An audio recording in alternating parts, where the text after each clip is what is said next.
இதையும் நான் முன்பே சொன்னேன்ல. பாரதியர்கள் 3 முனைகள்ல வலிமையானவர்களா வேண்டும். நான் இத எஸ்ஐபி கொள்கை என்று அழைக்கிறேன். ஆன்மீகமாவும், அறிவாற்றலாகவும், உடல் ரீதியாவும். நீங்க முன்னேற விரும்பினா உங்களுக்கு மந்திர சக்தி, இச்சா சக்தி மற்றும் கிரியா சக்தி ஆல் 3ம் தேவை.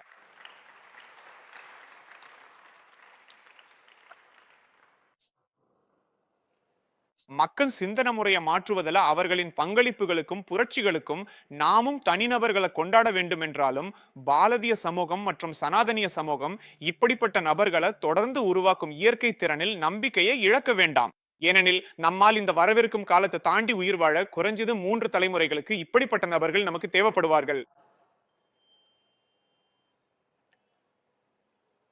பிரம்ம தேஜம் க்ஷத்திர தர்மாவும் நீங்க முன்னேறும் போது க்ஷத்திர வீரியமும் உங்களுக்கு தேவைப்படும்.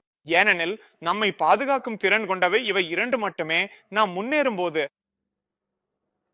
எனவே என் வேண்டுகோள் என்னவென்றால் பாரம்பரியத்துல அர்த்தத்தை கண்டுபிடிங்க. ஏனெனில் நீங்கள் போராடுவது நவீனத்துவத்திற்காக அல்ல, நவீன உலகில் பாரம்பரியத்தின் உயிர் வாழ்விற்காக. உங்க கடந்த காலத்தையும் நிகழ்காலத்தையும் இணைக்கும் வழியை கண்டுபிடிங்க.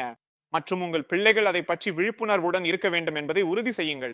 நம் கல்வி முறையின் மூலம் விஷம் அவர்களுக்குள் ஊறுவதற்கு முன்பு